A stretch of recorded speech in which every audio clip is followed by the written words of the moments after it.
New Thought Media Network. We are a global broadcast network of positive music, media, and entertainment, inspiring humanity's evolution along the journey of enlightenment and creating a world of love, peace, empowerment, and prosperity for all. New Thought Media Network. Positively inspiring. Welcome to Ministers Talking a weekly program where Rev Brz and Rev Z and their guests chat about current affairs, world events, spiritual principles, and any old they want to talk about. Based on the New Thought philosophy and ancient wisdoms, Ministers Talking shares a visionary perspective of the evolving spiral called spiritual living. Join us each week as we explore the emerging paradigm of life on planet Earth and beyond.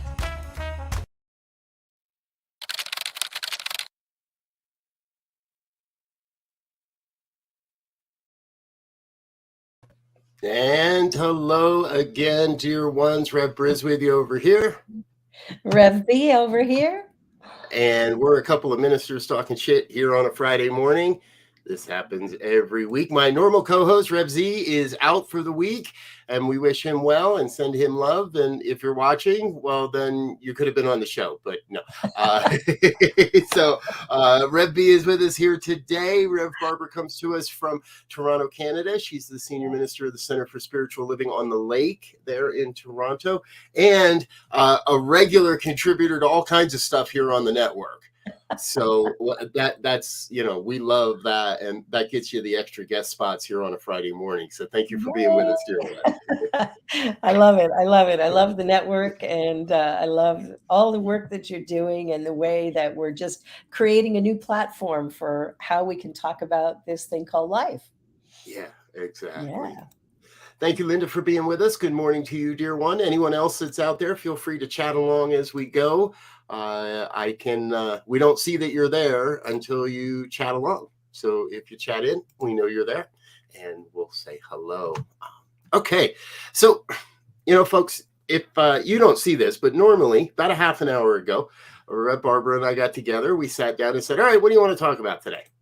And we just start kind of chatting and figuring out where it is and what's taking us and what's in our heart, what's in the news. If you live in the United States, the Powerball's up to 1.5 billion. So if you'd like to throw away $5 today, don't spend it on Powerball. Donate it to New Thought Media Network. That would be a much better bet. Good for you. I love it. Look at where you're spending your money and where you get real value. Exactly. And there'll be a lot of people putting money on that Powerball for sure. Oh, yeah. There'll be people backing up the lines at the convenience stores all day long across America trying to get just the right combination of winning numbers. Wow. Kind of funny. But anyway. And good morning, Mara from San Jose. Good to see you. I hope I'm pronouncing your name correctly there, Mara. I'm going to go with Mara. We'll see if I'm wrong. Feel free to correct me. So, all right, dear ones. So, what's happening up there in Canada these days? Well, we're planning a recession. I like to think of it that way because. and Mara said you said it right, Mara. It's I always think about we teach that the words that you speak have power, the intentions you put out expand and grow. And, recently the powers that be, economists of the day or bankers or whomever, sat back and said, oh, we're going into a recession. So you set that intention, tell millions of people it, and guess what happens? The recession. We're so powerful. We can just create like that. Mm-hmm. And it creates fear. And we were talking about fear coming into this show today. And it's so prevalent, afraid of COVID, afraid of, I don't know, that monkey thing that they're talking about. I don't watch the news very much because it's just frankly negative.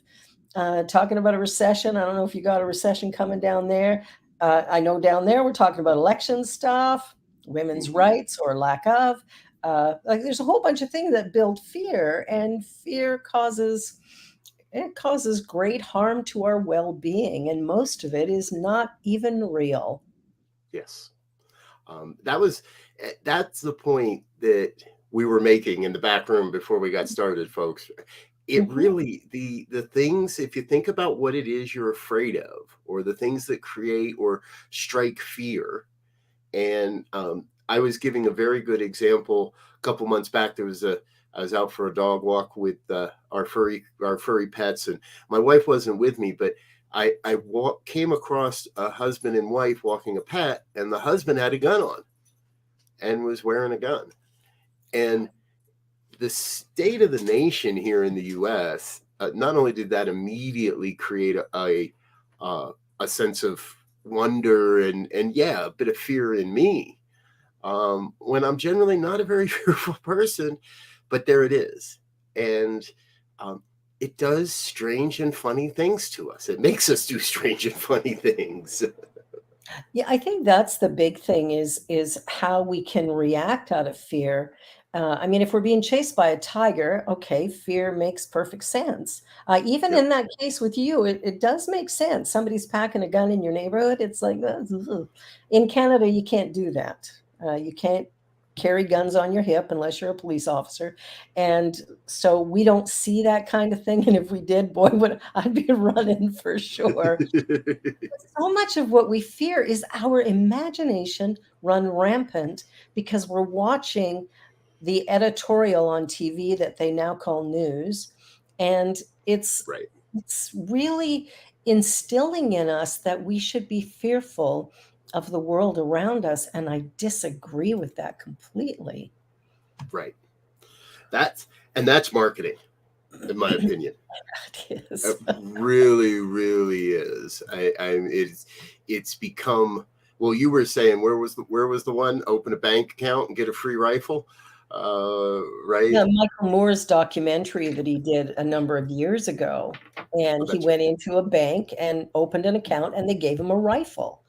And so in the documentary, he's going, "How is this a good idea to give somebody a rifle in the bank?" I said, "Okay, thank you very much. I'll empty your till for me, would you?" Like, Hi, things like me and my 15 buddies would all like to open accounts, please. exactly. Oh, and by the way, No, when we meant just a open, we stick meant like open the vault. Yeah, no. like and when I think about what we teach in New Thought, that it is our words, our thinking that creates our reality, that belief system that's deeply ingrained in us that creates the world we live in, that it really is important that we begin to shift that fear thinking and start to look at the world from a more realistic perspective. I went to college to become a journalist. Now, when I went to school, it was who, what, where, when, why, and how. That was the only thing you were allowed to say. None of this what if, maybe, could have been, would have been, should. None of that. No editorializing. If you editorialize, you got a great big X across your paper. That was the end of it. You're Right. flunking out of school. And I watch now, and there's like the facts are so well hidden that all we hear is the opinion. There are, I, there, and I shared this with you. You share it with the audience as well. I really do try to listen to the counter opinion or the counter perspective to what I believe. Yeah. So I watch the news that I think is the channels that I find not so over the top and then I do. I go out every day and I try to watch Tucker Carlson. I very rarely make it more than 5 or 10 minutes uh, because none of it's new. That's not new. It's News. complete conjecture. Yeah. And all he does is, well, what if? Well, hey, guess what, folks? What if they really are coming to steal your babies? And the truth is, none of What that if? stuff is really happening in the world. If we want to talk about real news, let's talk about North Korea and South Korea, and let's try to figure out what's going on over there, folks. So that's something that's going to make a difference in the world. But It will for we sure. get so caught up on these little things, it seems. And, it's like somehow the opinion. I remember the first time I sort of became aware of this whole fake news, because that's really what most of it is. I was watching Desert Storm on CNN, and that was the first time that we could get instant live updates of what's happening around the world. So it had a huge impact. I was studying to be a journalist, so it was important news.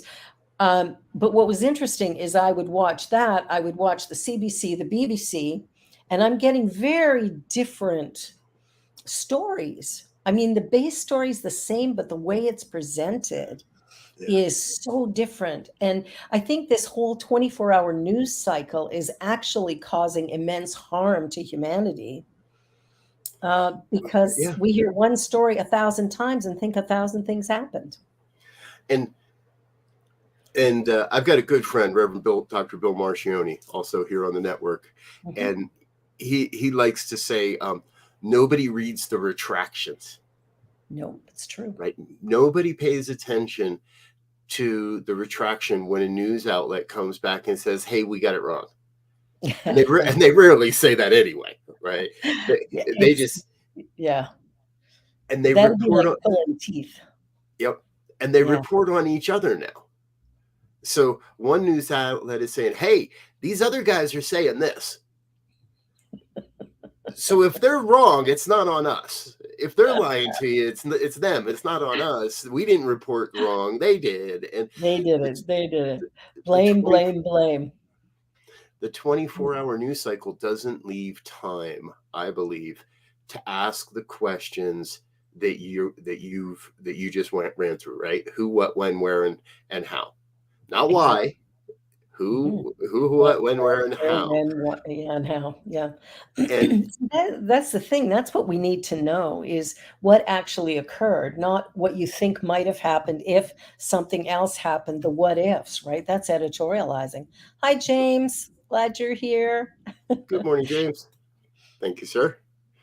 For me, that's the big challenge. And one of the first times I noticed it here was when there was a shooting on Parliament Hill, which would be similar to your Washington, D.C. And, this guy comes and kills the guard outside the Parliament buildings, and then goes inside and gets shot and killed by a sergeant inside. So, yeah, big event. I'm watching that news story because it came on live across most of the channels because it was big news. And all of a sudden, the reporter's saying, and what if they'd got into this room? And what if he'd got into that room? And I'm going, whoa, back up. What are you talking about? None of that happened. Right. So what it does is it takes the population, because it is a big news story, everybody's hearing it, a little bit like the run on the White House that happened. It's like everybody's watching this same story, and they're getting these ideas of what might be possible if and when this or that happened. That's not the news. That isn't what happened. And we're ramping up fear. It's not even real, but we're ramping it up. Is that how we control the masses, make them so afraid they won't step out of line? Let's not give them any ideas.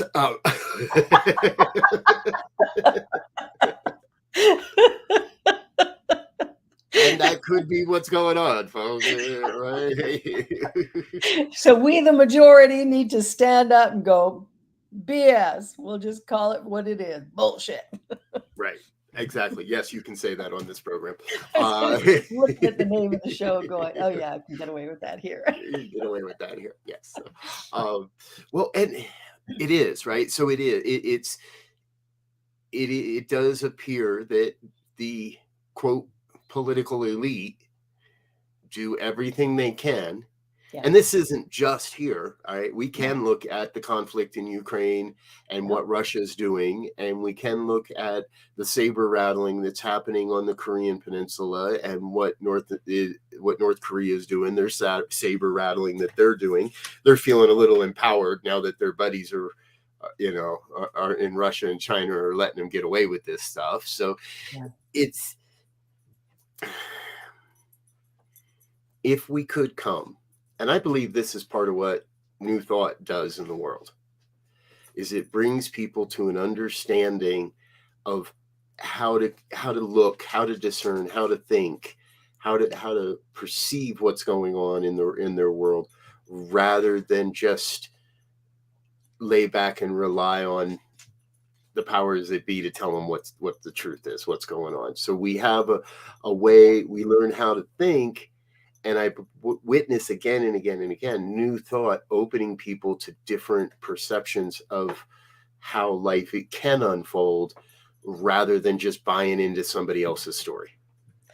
Exactly, exactly. And there's so many decisions being made and things being done that causes this, increased fear, and some of it's very real. Linda just put in the chat about having almost died from an ectopic pregnancy. And you know what? Reproductive rights of women, this is a healthcare issue. This is non-negotiable. When I heard that Roe versus Wade was overturned, I was absolutely gobsmacked. I thought, how is that possible?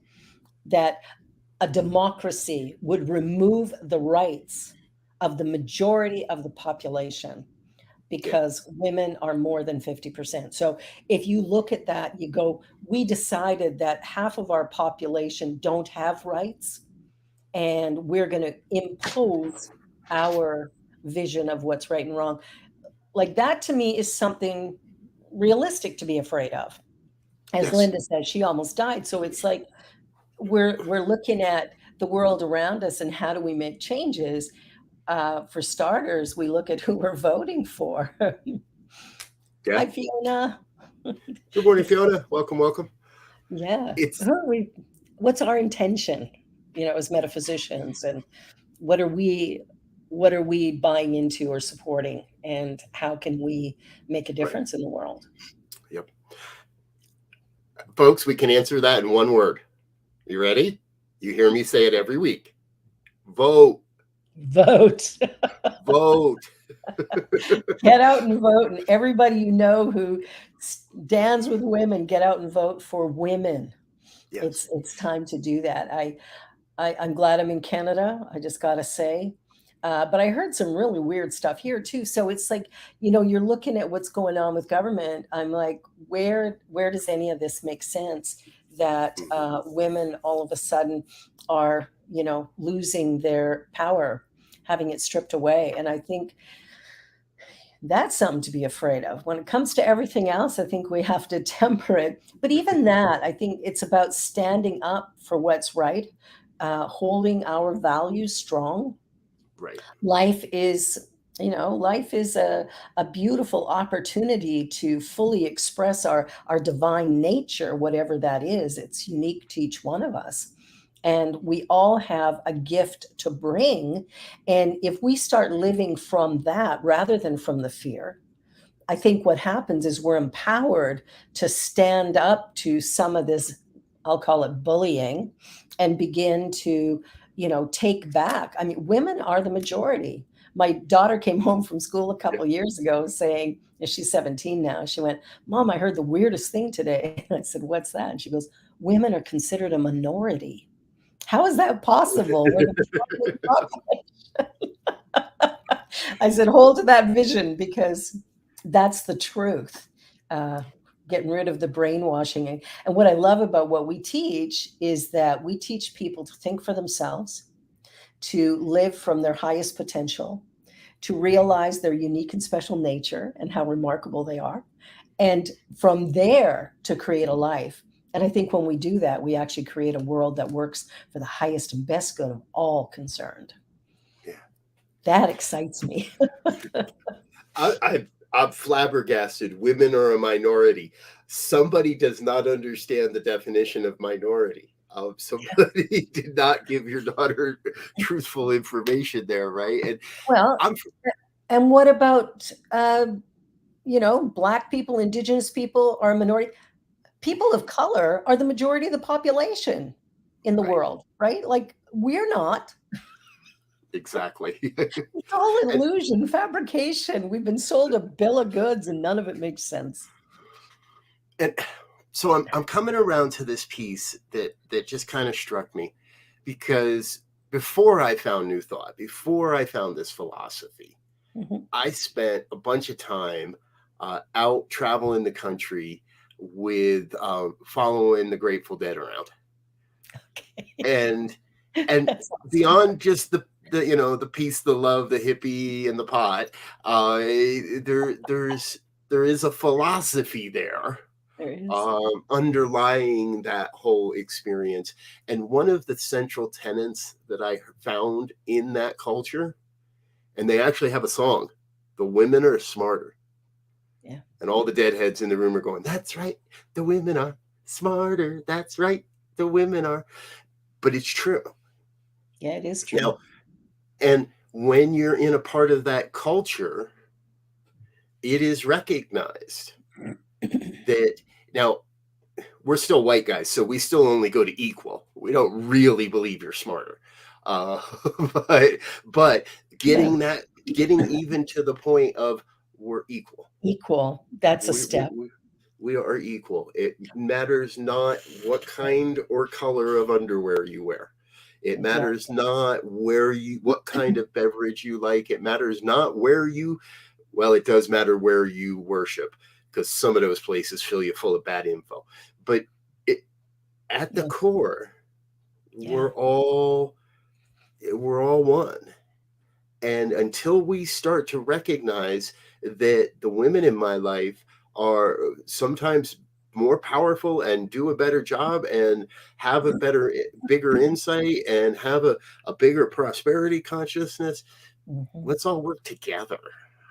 Well, that's the key. And I think one of the reasons why, the power of women has been suppressed so greatly by mankind, pardon me. I mean, go back to the burning of witches. Were they witches? No, they were powerful women. And there was a great deal of fear around that. And I think that fear is still underlying everything. If we let women step into a place of true power where we acknowledge them, look at indigenous cultures. The women are sages, they are revered. And here it's like we're like squashing them down. And I think as women, it's time for us to really step up. And Linda made a point of, how can you laugh at somebody who's getting their skull fractured with a hammer?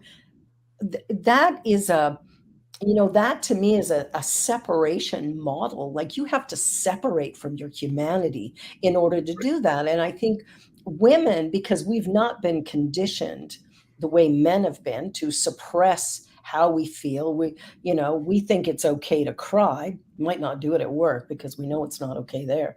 But it's like there's a freeing of our energy, which is a little bit different because we've been allowed to a degree to sort of meld together the feminine masculine and to live more intuitively in life rather than logically. And the logic is what gets us in trouble, because it's structured around what I know to be true, which means it's already happened. Right. I'm coming from what happened before tells me what's going to happen next, which is not true. Right. What's happening next could be really something awesome. And you strike on a really important point there. It's until I experience something, I can't really know it's true. It might seem that way in my mind, and we get lost in these belief patterns that this is the way, this is how it is, because that person has never stopped or never been experienced or even witnessed something different, another side, another perspective, another outcome from their actions. Yeah, I think, and Linda mentions too, I want to see the divine in each person. And that is a challenge, looking at someone like Putin and going, okay, there is a divine essence there. It has to be, because each of us is spiritual. We're having a human experience, but we have the choice as to how we channel that universal energy, right? We can choose to use it in a destructive, fearful, manipulative way, or we can choose to be a light in the world. And those are the choices we make individually that, all of us have the choice to make. We're given free will. I think when we can begin to see the divinity within each one of us, regardless of disagreement, when we can come to a place where we respectfully go, I'm willing to hear you. I may not agree with you. In fact, I probably won't agree with you. However, I am willing to sit with you out of respect. You are a divine human being as well, and you have some ideas that are different than mine, and I'm okay with that. And I'm going to share mine with you, and you share yours, and we will agree to disagree. There's a great TED talk of a black man who attends KKK rallies. Right. Yep. And he decides to sit down with the head of the KKK to have a conversation, and they build a rapport. And there's an incredible healing that happens as a result of that. And I thought, what a great example. And I forget his name, but he's got a great collection of hoods. Because eventually he gives these folks a different perspective of a black man, and they come to question their own lifelong held beliefs. Exactly. I think his realize, name is Gerald Davis. Yes, that sounds about right. That sounds right.